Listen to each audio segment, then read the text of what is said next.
The name's Bond, James Bond. Hello, movie friends. Welcome back to Raiders of the Lost podcast. This is Anthony. And this is James, and today we're doing Skyfall, which is both of our favorite James Bond films starring Daniel Craig, directed by Sam Mendes, released in 2012. James Bond's loyalty to M is tested when her past comes back to haunt her. When MI6 comes under attack, 007 must track down and destroy the threat, no matter how personal the cost. This film won 2 Oscars. It got Best Original Song and Best Sound and Editing, nominated for Best Cinematography, obviously the GOAT Roger Deakins, Best Sound Mixing, and Best Original Score nominations as well. The best way to support Raiders of the Lost podcast is go to patreon.com/Raiders of the Lost podcast and become a patron of the show. Patrons get specific perks like personalized messages, personalized videos, monthly shoutouts on the podcast for top tier patrons, and sneak peeks behind upcoming episodes. It was also wildly successful. It was, I think it grossed $1.1 billion at the box office. It was by far the most successful Bond movie, even adjusted for inflation. And it's also one of the highest grossing UK films ever made. So it was a monstrous success at the box office and catapulted Craig's Bond as the status of being probably the most loved Bond in recent memory. And I think it's just a flat out fantastic movie. If you take the character and the synonymous name of Bond out of it, it's just an amazing film. Yeah, that's why I have a poster of it on my wall, because Skyfall, my favorite James Bond. I have a poster of it on my wall. Oh, yeah. You know what? You're just jealous because you have to look at it all the time and you wish you had it. I don't mind looking at Daniel Craig's face. All right, can I talk about Skyfall? Please. Yeah. But Skyfall, again, is my favorite Bond. I think it's one of my favorite movies made in the last 20 years, for sure, the century. The cinematography is beautiful and very artistic by Roger Deakins. I mean, this guy's last decade has been off the charts, probably the best decade in cinematography history from a DP, and it's just incredible what he did with the filmmaking in this movie and taking these massive action set pieces and making them look so creative. He's such a phenomenal cinematographer. Yeah, because Deakins, he spent so much time over the past 30 years making smaller independent films, mostly with like the Coen brothers and filmmakers like that, but he started working with Sam Mendes when he made Road to Perdition. I think he might have done American Beauty. I actually don't think he did. He definitely did Road to Perdition. That's where it started, I think. And Shawshank's a big one he did too. Shawshank's, but that was Frank Darabont. Yeah. And to see his artistry on a massive scale like Blade Runner and then with this film, you can see how talented he is, because he makes these big budget movies look like no others. And it's astounding what he accomplished. And Sam Mendes is also an incredible director. And he brought his team onto the Bond stratosphere, where first of all he brought Thomas Newman, who's always done his music, and then Roger Deakins, who's shot in most of his films, and he also brought his production designer Dennis Gassner. And this is a crew that has been with Sam Mendes throughout most of his career, and they're all masters of their own crafts. And to see them being used at such a large scale, you can see how well they work together. It's a very important job, the production designer. They're in charge of, what the film's going to look like, these sets and these locations and everything like that. And so it's super important. It helps create that aesthetic with the cinematographer and the director. And I mean, just the opening shot of this film, it's so bold, especially for a huge budget film, to do it out of focus shot with the main character walking to the camera in focus. But that's kind of like the pair that Roger Deakins and Sam Mendes have when they're making a film like this, and they just have so much confidence in their filmmaking. Yeah, they're doing independent artistic cinema in a Bond movie, and that had never been done before. Because we grew up watching Pierce Brosnan as Bond, and we loved him. And because we were kids. Yeah, because we were kids, and all the other Bonds before, there was a flair to them, and you didn't take them very seriously. And the filmmaking itself, yes, it's high quality filmmaking from the best crews money can pay for, but still they were not considered artistic. And then when Sam Mendes came into the fold, because even Casino Royale, great movie, but still it wasn't like super artsy. Really well shot though. It's well directed as well. And the same thing with Quantum of Solace, looks great. But Sam Mendes and his team brought the artistry of cinema into the Bond franchise, and I think it revitalized people's idea of what a Bond film can be. Yeah, I'm so glad you brought that up, the artistry of the Bond franchise with this film, because you could probably say that for the last 22 Bond films, or even before Daniel Craig, obviously, I mean, the first one was made in 1962, I think, Bond is generally, one of the reasons it survives so long, this franchise, is it is hip to whatever's cool at the time, and like they adapt to what's popular. I mean, that's why there's a James Bond where he's in space, and there's a James Bond like he's riding a tidal wave with a parachute. So like they're kind of, you can kind of tell what was going. The wardrobe was that was real hip. Everyone was doing that parasailing on tsunamis, but in Antarctica. You could tell basically the aesthetic of the Western culture through a Bond film, and I think what they did with Skyfall thematically is they kind of became their own fad in a way and started their own new kind of James Bond movie, because of course there are 2 Daniel Craig movies before this, but this one's a lot different. It's probably the most unique Bond film ever made, because again, bringing the thematic element to the artistry of the film and the filmmaking that links with the characters. And one of the main themes of the film is resurrection, and then also this idea that it's an old, like Bond stuck in a young man's game. He's getting a little too old. And so a lot of the shots and a lot of the set design and a lot of the character actions and dialogue, it's all tied together to these same themes and motifs. This is yet another example of the impact that The Dark Knight had on cinema, where before The Dark Knight, there was action blockbuster movies, there's a pre-Dark Knight and a post-Dark Knight, I believe. There's like a cinema change in terms of big budget filmmaking with that film, and other filmmakers took note of what Nolan did with that film to bring the artistry, to bring real cinema into these epic scale large productions. Just because it has a $200 million budget doesn't mean it doesn't have to be a fantastic piece of cinema. You know what I mean? And then that influence of that film didn't just stretch to comic book movies. It stretched throughout all of big budget filmmaking, large scale filmmaking. And then this film, it's Quantum of Solace kind of drew from it a little bit, but I think this film, especially in terms of how it was shot, how the story unfolds, and the villain as well, because Silva, played by Javier Bardem, he has a very similar plot as the Joker in The Dark Knight, where he plans to get himself captured. He dresses up as a police officer to try and kill a member of government. There's a lot of thematic elements that they drew from The Dark Knight. And so I think that this movie is a testament to the impact that The Dark Knight had on cinema. Absolutely. I mean, also to keep going, the hero loses everything at one point in the film. Both villains are seriously deformed from violence and pain in their past, and it's used as a motivation for revenge and creating chaos.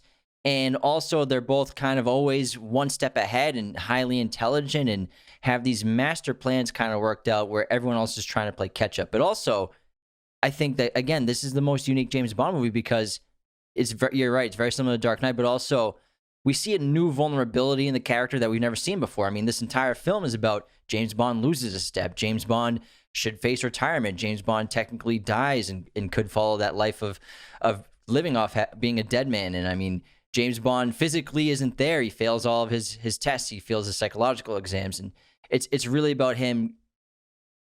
He has to either accept the past and accept his life, that his career is almost over, or he has to kind of face all that. And like he says in the film, and again, one of the main themes of the movie is resurrection, and resurrect and reinvent himself, which he can only do through death. And the other major theme, which you mentioned earlier of this film, it's the old ways versus the new ways.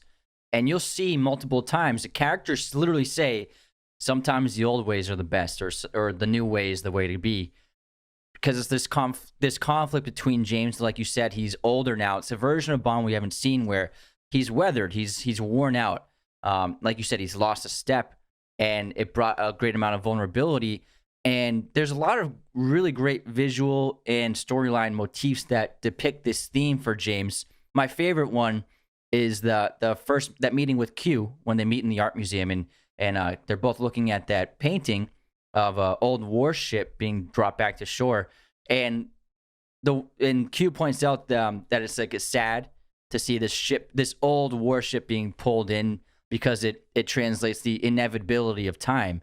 And this is literally, I think, a representation of Bond's character, where he is that old warship that's being pulled back to shore because his time's done. And so that's what his character's going through in this film. And there are several other moments where they address the old ways and how James doesn't quite fit in with the new world, or he's struggling to. And this list is he fails his first mission. I mean, he gets shot by the bad guy before Naomi Harris, Moneypenny, shoots him. he gets shot by the bad guy, which never happens. So he essentially fails that mission because he gets on the train and he isn't able to stop the guy. MI6 wants Bond out because he's aging and weathered and he's failing his exams. M is also being forced to retire, so she's also part of the old ways, which is being pushed out by the new ways. So M and Bond have a lot in common in this film. He uses the straight edge razor to shave his face. The painting of the ship, he drives the old Aston Martin from the early films. And then for the tech in this movie, all he gets is a gun and then a little radio, which is very simple and kind of harkens back to the old films. And then at the end of the film, he kills Silva with a knife, not with a gun or any piece of tech, but just with the oldest weapon there is, a knife. And also, he uses the guns, the headlight guns on that Aston Martin, which is the original tech of those old James Bond films. And I love how you brought up M, because there's this bond between M and Bond. It's almost like a familial relationship. It's kind of like mother and son in a way. And this relationship, although it's extended for 22 films before this, it's so great to see it visited in such a personal and intense way, because this is the seventh time that Judi Dench appeared as M in her last time. Spoilers alert. Sorry, guys. Yeah, she was in a couple of the Brosnan movies. But it's great to see it because she's such an integral figure in Bond's life, fictionally, obviously, and she's so important to him, whether they want to admit it or not. And she's really the only authority that he respects, besides obviously the palace and the Queen. And you're right, they're very similar in this film because both M and Bond, they both have lost a step. You know, that's one of the reasons why Mallory, played by Ralph Fiennes, he's coming in, because just like Bond lost a step in that opening mission and gets shot and then eventually gets killed, M misses a step. She's the one that lost the hard drive to begin with. She's the one that let the hard drive get out into the open. And they both stubbornly refuse to accept that it's almost the end of the line. And they were once this unstoppable team, like they could get anything accomplished, but they won't accept that it's almost time to end their careers. And also, they're kind of being coaxed by this mystery villain and back into the game in a way to kind of to look at their past and look on their sins. M also has to struggle with the fact that she's the one that had the trigger pulled on James. So she has to deal with the fact that James Bond is dead because of her, even though he's an expendable agent. And then James has to come to accept in his afterlife in a way that he has to understand that he was an expendable agent and it's nothing personal. And that's one of the reasons why he comes back to M once MI6 is blown up by Silva, because he does care about her and he understands her decisions are still meant for the greater good. I think the most interesting character development for Bond is when he fakes his death, because after Moneypenny shoots him, it sets him up for the ability to, once he's presumed dead, to just stay dead. And he kind of does that with Casino Royale with the relationship with Ava Green's character. I think it's more of a vacation. Yeah, that's like a honeymoon in a way. But he still is running from his job. Yeah. But I mean, this is different. But it's not just running from his job. He's also been running from his past, and we finally see this new facet to the character. Like you mentioned, this is the most vulnerable he's ever been. But this film works so well.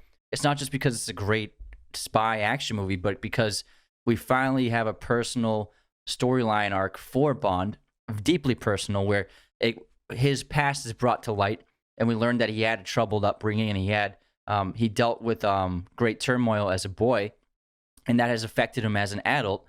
He had serious trauma when he grew up, and the reason why he escaped to Turkey and was living as a presumed dead person, because he was escaping his past, and he didn't want to deal with his past. And so it was this character who goes through this major transformation in this film, because in the first act of the film, he abandons himself because he doesn't want to deal with what his past has been. He just shuts off and starts over somewhere else. And then by the end of the film, he finally, through the help of M and his experience of battling with Silva, he grows to understand that he has to accept his past, deal with it, and then move on. And that's literally represented in when he blows up his own house that he grew up in. So at the third act of the film, the climax, he blows up his house, and that's him moving on from his past, finally being able to be a better person because of it and accepting it and going on from here. This episode of Raiders of the Lost podcast is brought to you by our friends at manscaped.com. Use our coupon code Raiders of the Lost at checkout for 20% off and free shipping. 2 million men are using Manscaped products because they are phenomenal. Their Lawnmower 3.0 groomer is the best clippers I've ever used in my life. They have a built-in light. They're waterproof. You can use them in the shower, sensitive to the touch, not to mention their deodorizers, their colognes, their boxer briefs, everything they've sent us. Again, use our coupon code Raiders of the Lost at checkout for 20% off and free shipping from manscaped.com. Yeah, it's a resurrection. It's a rebirth. It's just like Batman Begins with Bruce Wayne when Ra's al Ghul burns down his mansion. And he says he's going to build it brick for brick. That's a rebirth for Bruce Wayne to become Batman. This is a rebirth, resurrection for James Bond to become James Bond again. And I think it's a little more than just escaping his past. I think he's also, what I said earlier, I think he's very upset about M pulling the trigger on him and not trusting him to finish the job on the train because he was adamant with her, saying that he could get the job done. And because she lost faith in him, and I think he also didn't understand how expendable he was, that's when he comes back, when he accepts his expendability. And he accepts that he's losing a step. Yeah, I think he accepts both things. Yeah. And also, he has a lot of loyalty. He has, like, the trust he still has for her is extraordinary to come back and to work again for this person who pulled the trigger on you. And ironically, Silva is the exact opposite, where both were betrayed in a way by M. They both are treated expendable, but Silva takes it much more of a personal affront, and he was chosen by M to be taken prisoner to free other prisoners. So I think they got like 5 or 6 other agents, and that's why he builds up this deep resentment, because when he finally realizes that M was the one who betrayed him, she did it because obviously he was already morally corrupt. He was running his own agents, but he takes it as the ultimate betrayal, and that's why he's filled with so much rage. And the difference between Silva and Bond ultimately is their loyalty to their country, because when Bond is living in Turkey, when he sees the news footage of the terrorist attack, that's what brings him back to London, because he wants to stop whoever did this. Whereas Silva didn't love his country, and that's why he was running his own agents and doing his own thing on the side, and also why he couldn't accept what M did to him as just part of the job. Well, Silva wasn't from England. I think he's a spy. I think he's from Spain, I think was his his background. Yeah. So, I mean, he was kind of a... love of MI6. But he was loyalty, an MI6. Loyalty to MI6. Yeah, because he was, like she said, a glowing MI6 agent. And obviously, we've always said the better the villain, the better the movie. And Javier Bardem's Raul Silva is a fantastic villain. He blew us away with this movie. He's easily one of the most memorable Bond villains of all time. And his performance was so surprising because obviously he's famous for No Country for Old Men, where he played one of the most intimidating characters ever put on film. And then with Silva, Javier is playful and he speaks with like this high-pitched tone, and he has a very soft voice, and he's very sensual. And on the surface, he doesn't look very threatening. You know what I mean? He looks very non-threatening on the surface, but in reality and deep down, he is a killer, and he is a master manipulator. And I think this is a fantastic performance. And most importantly, his motivation obviously is of vengeance and rage and anger, but he also is different in James in terms of he's technologically advanced. He's living in that young man's world. He's living with the tech. He can do, just like how Q teases Bond, basically saying he can do more in his pajamas before his first cup of Earl Grey than James can do with an entire year in the field. Same thing with Silva. Silva even tries to, and I think there's like a few points of attack where Silva, on this great interrogation scene, he tries to corrupt Bond to come to his side, where he uses sensuality that you talked about earlier. I think that was one way to try to get into James and to try to corrupt him. Another one was talking about how he can pick his own missions. He can do anything he wants. Just a couple clicks, I can do this, I can do that. So Silva's living as that. He's still he's kind of an old man, but he's living in that young man's world, whereas James can't really adapt with that. And he's also trying to turn Bond against M. Silva has an unbelievable introduction to this film. And I think it has to have been Roger Deakins' idea. I mean, it must be, so they're in that large room, that large building where all of the computers are lined up, and Bond is tied up in a chair, and then across the room, like 200 feet away, an elevator starts lowering, and then Silva exits. And then the way Deakins shoots this is he doesn't throw a close-up on Silva or bring the camera closer to him. For this entire scene, and what happens is Silva leaves the elevator, and then slowly approaches James. He walks about, it's got to be like 200 feet at least, to James. And while he's approaching James, he gives this great monologue about the 2 rats that were left out of the colony of rats, and they learned how to eat each other. And it's like a 3-minute monologue. And for the entire sequence, Deakins doesn't move the camera. It stays behind James's shoulder, wide. And then Silva starts out as a tiny, tiny person on the frame.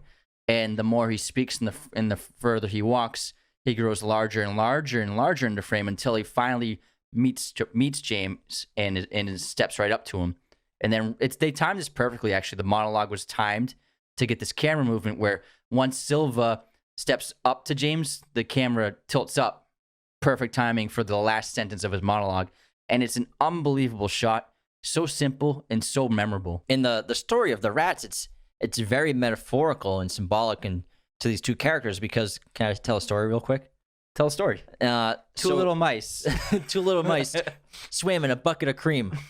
That's not Catch Me If You Can reference. Yeah. So Silva's grandmother had an island, and it was a paradise to them, but it eventually was infested with rats. And so they were met with a problem. How do you get rats off an island? They filled an oil drum with coconut to lure the rats in, though none could escape. And once it filled up, they didn't burn it. They left it to let the rats get hungry until one by one they began to eat each other until there were only 2 left. And then you release these 2 rats into the wild, the last ones, because now all they eat is rat. So you've changed their nature. And Silva's monologue in his story, it's a metaphor, he explains, of what M has done to both of them. M has turned James and Silva into the final 2 rats, these killers, the last breed of their kind of agent, and they're almost in a way forced to hunt each other. And Silva, I think one of his main motivations in acts of rage and vengeance is he's motivated because he blames M for creating who he is.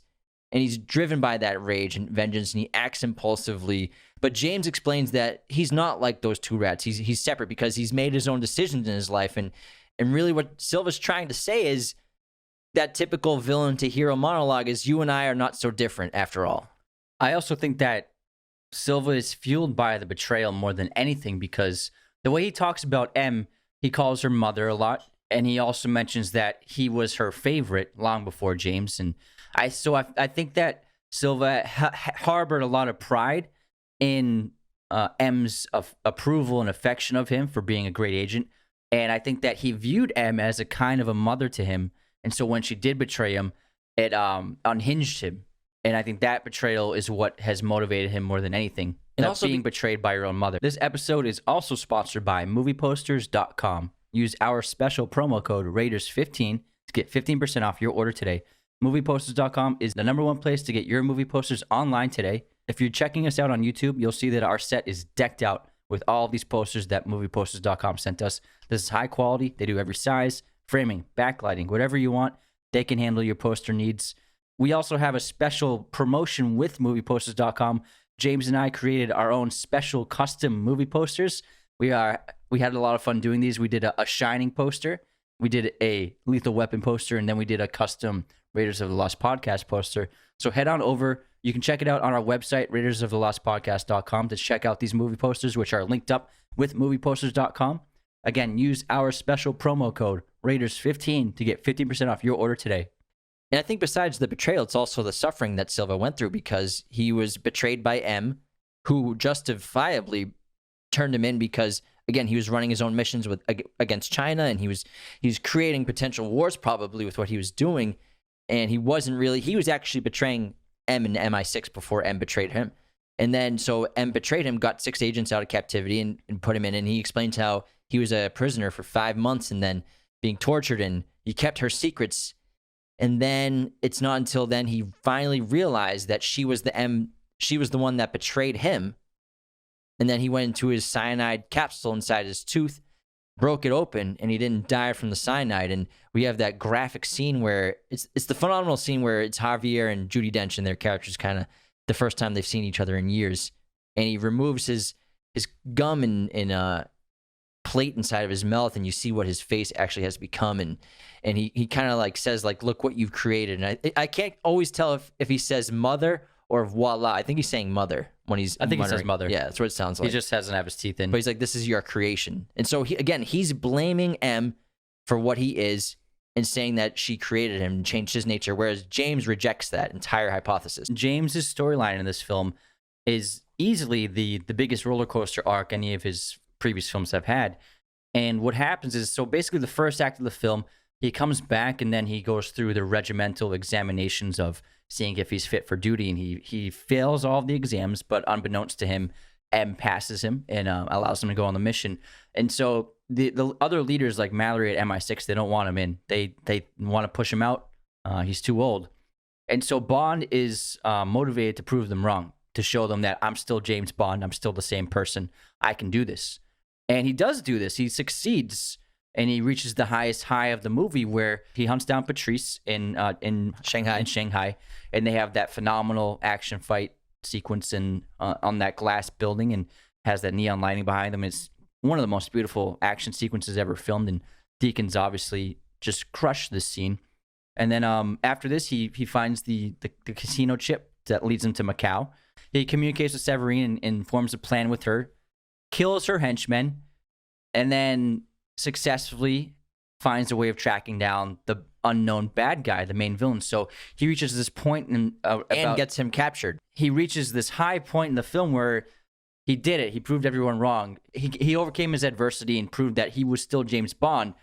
But it shows that it was this short-lived kind of pre-planned victory that was part of Silva's plan, which allowed him to succeed, which began this downward spiral after the second half of the film where James and M lose everything eventually. And so it's a great transition to peak and think that he claimed victory, whereas he was actually being set up by Silva. Yeah, and we'll get to the third act in a minute. I just want to go back a little bit because that Shanghai skyscraper fight scenes, that's one of my favorite scenes in all James Bond's films. And it's great because the scene when he's following Patrice from the airport and up that elevator, and again we're talking about this motif of James Bond's lost a step, and he's kind of an old man in his young game. He's getting older, and he's not as strong or as fast or as accurate with a gun as he used to be. But it doesn't stop him from trying. And when we see the motif again, where he's hanging on the bottom of the elevator and his arm gives out and he can't hold on with both arms anymore, he's almost going to fall. But we do have this phenomenal fight that you just brought up, that Roger Deakins shot on the skyscraper with all these glass windows, and that's when there's the assassination that takes place across the other skyscraper. And there's a crazy fact about this fight on the skyscraper in Shanghai where Daniel Craig, he actually bought a pair of leather gloves offset on some random day and brought them in. He asked if he could wear them as in this scene, in this fight scene on top of the skyscraper. And obviously Sam Mendes was like, yeah, that's fine, let's do it. And so he wore the gloves, and obviously he wins that fight, and that's where he obviously gets in contact visually with Severine. And so everything was fine, and then they're in editing 3 months later, and they're going through the footage, and they realize that James Bond wearing gloves in this movie doesn't make sense because the gun that he is given to him by Q only reads his palm. It reads his palm. That's the only way it fires, so no one else could fire because it's a cool little gadget like, oh, this gun only fires with your palm read, which is fun, and it sets up the scene later with the Komodo dragons where the gun doesn't fire when the other guy tries to shoot him, but it's not very practical because in case James Bond is wearing gloves, he can't even fire his own gun. So they had to actually... They contemplated reshooting this entire action sequence, which would have cost millions of dollars, but instead they had to digitally impose and CGI hands throughout the entire scene, frame by frame of this scene in the roof of at the top of that skyscraper when he's fighting Patrice the sniper. And so every frame, it's digital hands on James Bond until when Patrice is hanging out the skyscraper and Bond's trying to interrogate him before he falls, he's wearing the gloves again. Oh my God. So they had to keep some of the shots in where he's wearing gloves, but they had to, next time you check it out, look it up on YouTube, he's actually got digital hands. That's crazy. Thank God most of the fight is silhouetted. Yeah, of course. Yeah. And also thank God whoever was the editor or on that team noticed that it doesn't make sense continuity-wise. Oh my, they would have gotten torn apart for that. Because the gun, it seems like such a cool idea. Oh, it only fires at his hand being red. But like, what if it's cold? What if it's chilly? What if he doesn't want to get like cracked, ashy hands? What if he's got like blood all over his hands? Like it's not gonna read his palm. So again, it's kind of like they underthought it, they overthought it, trying to seem cool and complicated with the gadgets, and it kind of almost bit them in the ass. But again, the media went crazy in saying that Daniel Craig almost bankrupts film Skyfall. It's like, you guys need to relax. Like, it's just a simple mistake. Yeah, Daniel Craig bankrupt. It's not his fault. It's 100% not Daniel Craig's fault. He's not in charge of wardrobe. He's not in charge of scripts. And he just suggested it. He's an actor, so it's 100% not his fault. Yeah. Oh my God, that's funny. That's crazy. Next time you check it out, you gotta look at his hands. They're clearly digital. And something that's not related to the story or the film itself, but is a great aspect to the movie, is Adele's song Skyfall, which I think it is the best Bond song, and it's got an amazing intro. The animation is fantastic, and it helps tell the story actually of Bond's conflicts and struggles and themes of the film. And I think it's a beautiful song, beautiful opening. They really knocked it out of the park. And then also, it's very mysterious. What does Skyfall mean? I remember it's a great title. It's a great, like, it catches your attention, Skyfall, and you're trying to figure out from the marketing, but it's like hard to tell. And then the whole first act of the movie, you're like, oh, what is Skyfall? And then there's that examination psychology test in MI6's underground lab. Word association. Yeah, the word association test. And the psychologist says Skyfall. And then Bond says done, and he leaves the room. So it's a very mysterious word that obviously has emotional impact on on James Bond. He doesn't want to associate with it, and he doesn't even want to talk about it. So it's very intriguing. And then we find out in the second half of the film, in the third act of the film, that Skyfall refers to the estate that he grew up in. And I thought it was so great to bring his past and his childhood and his upbringing into this movie, because it's something that had never been touched on before. Yeah, his past, we never know. We just know he's like from Scotland. I think that's that's where the estate is. The main books. Yeah. That's what they talk about. Is James Bond is the character's fictional life stories. He's from Scotland, and that's about it. That's really all we know. And it's great because, again, it's this personal element that we've never seen in James Bond. That's why this almost isn't even a James Bond movie in some ways. Obviously, we have the cool suits. We got the Aston Martin. He does go to bed with one woman. The martini. The martini's shaken, not stirred, which actually is a less strong drink. So stirred is, you don't ever want to shake liquor, FYI. It dilutes it. But I guess James Bond's cool enough that he can just take it like that. It's fine. And he just likes it chilly. Yeah. And then we have, obviously, the epic action set pieces and everything. But again, this is a character study in a way of James Bond and everything he goes through. And one of my other favorite elements about this film is Mallory, Ralph Fiennes' character. And he's so cool because, obviously, it's Ralph Fiennes, Voldy, but this character is, you don't really know whose side he's on. He seems almost like a villain the first time you watch it. No matter what, because he played Voldemort, you always assume there's a chance he's a villain. Yeah, it's just always going to be in the back of your head. He's the most evil guy of all time, the most evil dark wizard to ever live. He must not be named Ralph Fiennes. And he does something interesting in this movie whenever he's in a scene with M, and whenever he's in a scene with James, where he's exactly what Anthony's doing on camera now. He's standing very, very tall. He's puffing out his chest, and he has a very wide stance, and he's kind of doing this like wannabe power dominant stance. And I think it's because Mallory knows his time in power of MI6 is gonna come, but he kind of wants it sooner, and he's trying to gain some sort of power over M and James Bond to kind of run the show, but he doesn't have that authority yet, but he's still trying to force his way in. But eventually we learn that, Mallory, he has experience in the field as well, and he was a prisoner of the IRA for 3 months, and so he understands Bond more than Bond gets it until the end of the film. And I think Ralph Fiennes does a fantastic job as this character. And it's great seeing having him as M now. And so with this transition, like you said, it's a resurrection. It wasn't Daniel Craig's last film as Bond. It's a new reinvention of his reinvention of Bond. And how they reinvented it this time is they brought back a lot of the widely loved themes and elements of Bond movies. So we got the new M, and then Moneypenny ends up being the secretary to M by the end of this film, which is how it always was. She wasn't a field agent in the previous films, but I love that they made her a field agent first. Yeah, and they brought the Aston Martin back, the old Aston Martin, and then also they brought Q back. There was not a Q in the Daniel Craig James Bond movies before this. He got gadgets, but like in Casino Royale, it's like some unnamed guy just gives him like the injection and like something. For some reason, he has the cardiac respirator, whatever those are called, inside the Aston Martin. Like, well, that's what a spy has, I guess. Yeah. So there wasn't a Q in these are elements of the Bond franchise that fans love, and yes, I love the new world post 9/11 gritty, realistic version of Bond, but still one of the perks of this movie is they brought the fun back. They brought the Aston Martin back. They brought Q back. They brought, having the scene going through the gadgets. It's not quite tongue in cheek like the Brosnan Q ones where they're like burning suit, like doing crazy stuff, and he's playing around with the gadgets.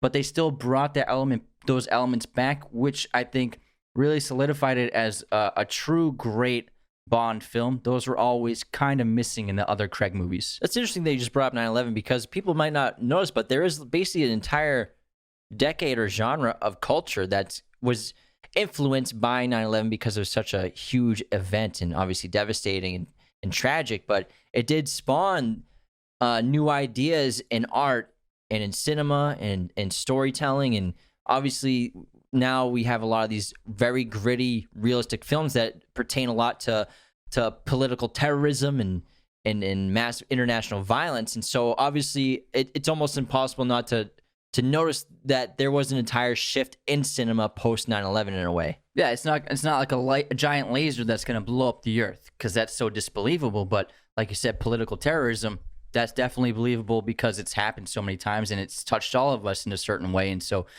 these movies like this, like you said, it affected cinema on a massive scale, actually. And so there is a post 9/11-esque quality to large scale filmmaking in terms of international political conflict involved in stories. And also, I really enjoyed the smaller scope of the final act of this movie. It's not, I gotta save the world and get the girl, and I gotta kill the bad guy on top of some gigantic landmark or huge action set piece that's crazy, unbelievable.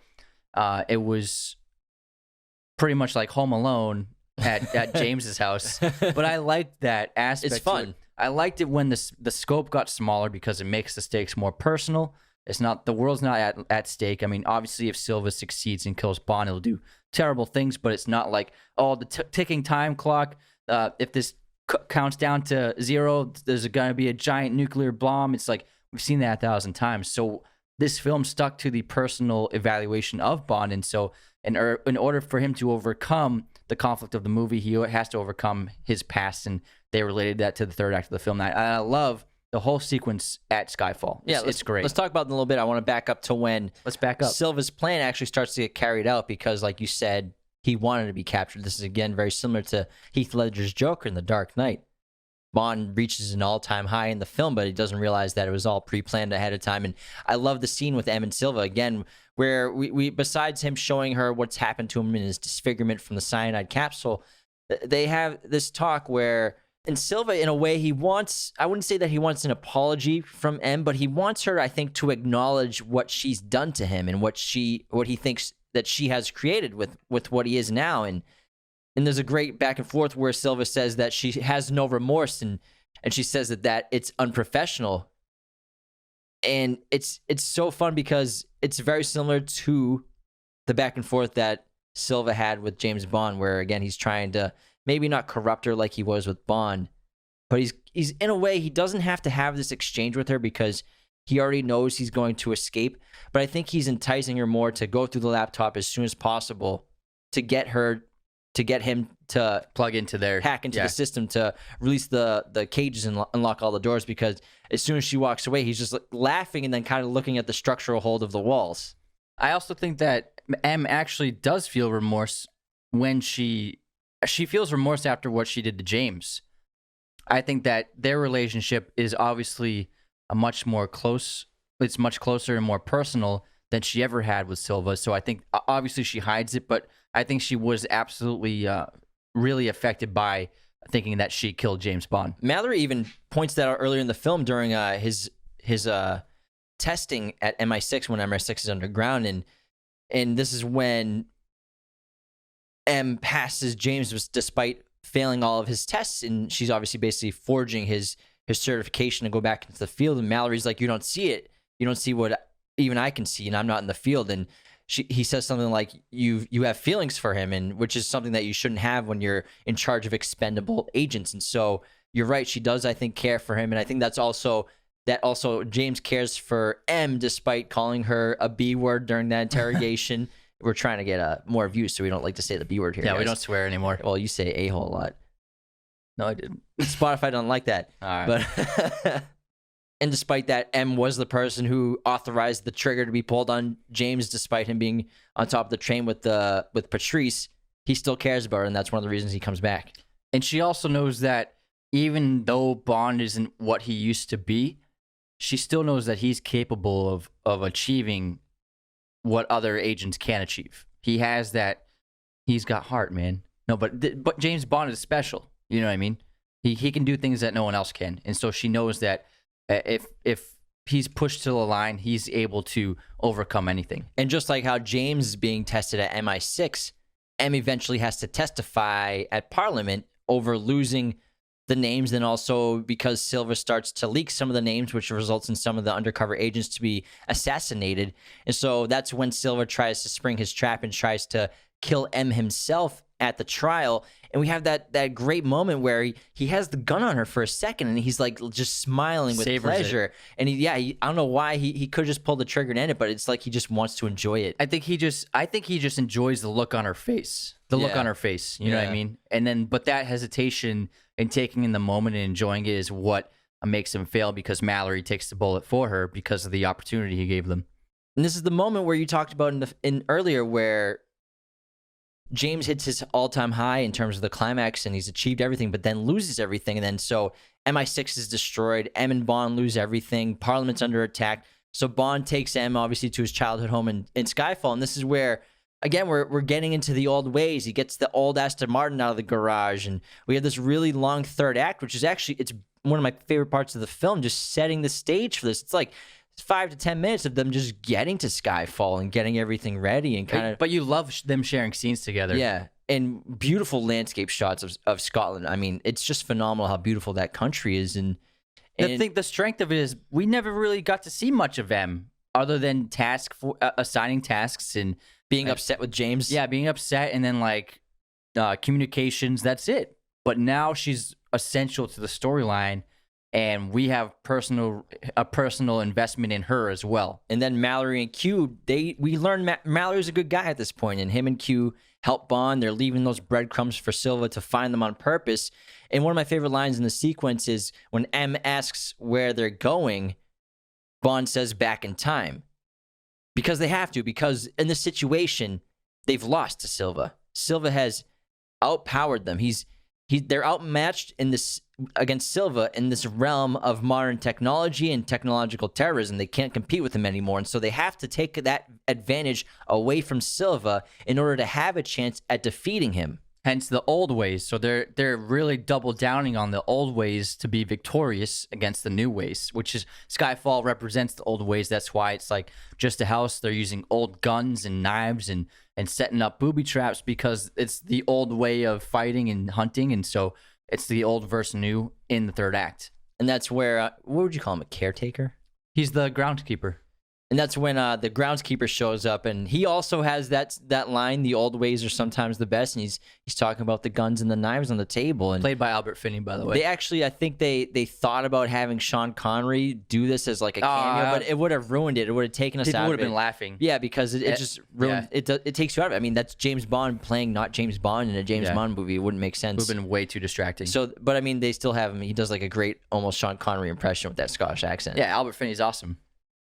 And then we also learned that Albert Finney had his character had a major part in raising James, and it's fun to see the home that James Bond grew up in, and you can just imagine a little boy running around that house and learning to hunt, and you can see that he probably developed many of his skills as a child on this property. And I love how when he first sees Kincaid, he's like, "God, you're still alive." But this is the ultimate. This represents James Bond facing his past and accepting his past and confronting it, something he's been avoiding probably all of his life, which is why he's always been a drug user. He's always been an alcoholic. And he's always had trouble dealing with grief and with his past and with his personal issues. And now he's finally confronting them head on by bringing the conflict to his doorstep. And it's a great action set piece. Obviously, the opening scene's phenomenal. We have the great fight in Shanghai, and then the casino with the Komodo dragons. And this one's just so much fun because it also made for a great, honest trailers video, because they make great, basically joke videos about movies. And it obviously they tore this one apart with like the Home Alone setting, but it works for me. I think it's very cool and creative and fun. And even though, and we also get like other aspects like the secret chambers and hiding under the going through the tunnels underground, and then it's just an epically lit and epically shot landscape scene with Silva framed with the burning buildings, and Deakins used the same technique he would later use in 1917 with the burning church and the burning house in Skyfall.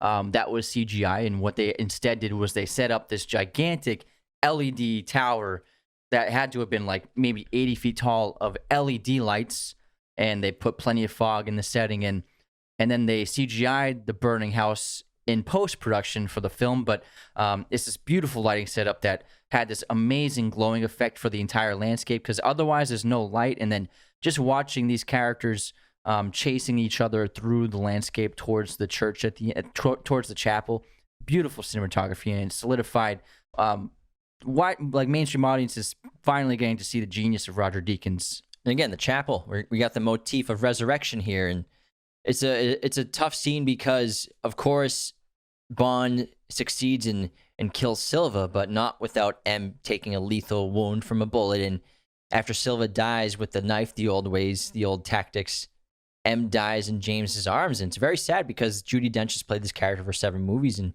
she's kind of been the main draw to the films besides the lead character. Almost 30 years. Yeah, it's a long time. It's a lot of movies, and we've watched her grow elderly in this franchise, and it's sad to see her go. And it's the first time I think we've really ever seen James Bond cry for somebody in this film, because of course he cries in Casino Royale. I'm pretty sure.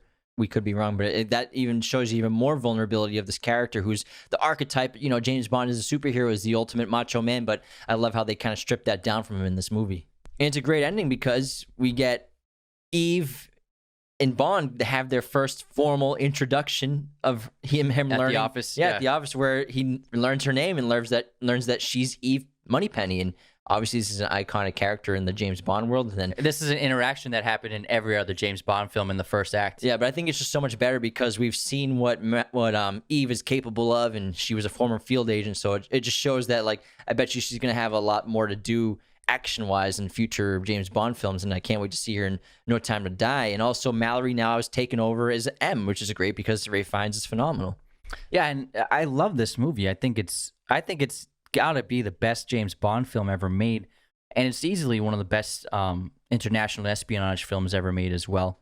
It's thrilling, it's epic, it's beautifully made, well acted, and it's just a fantastic story. And I think they just absolutely knocked it out of the park. And they changed up the director for the next film. Cary Fukunaga has made No Time to Die, and I'm very curious what they do because it's going to be Daniel Craig's final chapter. I hope it's good, because I was disappointed, obviously, with Quantum of Solace, and then I was very disappointed with Spectre. I thought Spectre was going to kind of take this ball that was rolling after Skyfall, where you know, it's kind of creating its own trends in the James Bond world rather than kind of copying trends around and you know, just staying cool or what's going on with the fads in terms of storytelling in movies. But you know, Spectre was a very disappointing film for me. Obviously, I think if they spent half the amount of time they spent preparing that opening shot, long take, with developing the story, it would have been a lot better. The script. Because I'm pretty sure they were writing while they were shooting and just had to do a bunch of Daniel Craig was literally helping write scenes with Sam Mendes because there was a writer's strike when they made that film. Yeah, so you know, that movie is kind of a weak second and third act, and you know, I think they kind of wasted Christoph Waltz as a villain, and it just didn't do it for me. And you know, Quantum of Solace, there are cool parts, but I think it didn't have that artistic theme and those motifs that are in Skyfall. Yeah, and with Spectre, it started out really well, but I think they just went a little too tongue-in-cheek with the villainous aspect of it, a little too classical James Bondy, whereas Javier's Silva perfectly balances between campy and realistic. And I think No Time to Die will be really good because Cary Fukunaga is a really great director. He made True Detective, and he made Beast of Southern Wild, Beasts of No Nation with Idris Elba. And so I think that it's gonna be. I have a good feeling about it. I do too. Yeah. And Rami Malek's a great villain, but again, I just love James Bond. I love Daniel Craig as James Bond. He's my favorite Bond. I know I'm biased because he's basically been the prime of my life. He's been James Bond, and he's been the Bond of this the first reinvention of him with Casino Royale. You know, Craig changed Bond with these films, and Bond is a lot more physical. And again, we have that vulnerability. He doesn't exactly look like the prototypical James Bond. He's got the blonde hair, and he has like a very rugged look. He's not like a very pretty man like Pierce Brosnan is. And so I think Daniel Craig was the best Bond there ever was. And I'm curious to see who they choose for the next one. We've talked about it on other content, who we'd like to see, but I'm sure they'll pick someone phenomenal to do it. I think Chris Nolan's going to direct the next. Can you imagine if Chris Nolan directed a James Bond movie? Something he's always wanted to do. You mean, I wonder if they let him pick. I bet you if he does it, he'd probably pick Tom Hardy to do it. Well, the producers will pick the actor, but I mean, obviously, he would probably love to have Tom Hardy as the Bond, but he's a huge fan of Bond, and he's always considered directing Bond movies, and he was even considered for directing this one as well before Sam Mendes signed on. But he was asked each time before Sam Mendes on it, hey, do you want to make the Bond movie next one? But he always said, I'll do Bond when they need me because they're doing fine right now. So he's like, I'll do it if it's a reinvention. Oh, maybe then that's why I think that'd be awesome. That'd be so cool. Obviously, Michael Caine's gonna be in it. It's gonna be backwards. It's gonna be backwards in time. How about we move on to some fun facts about Skyfall? Let's do it.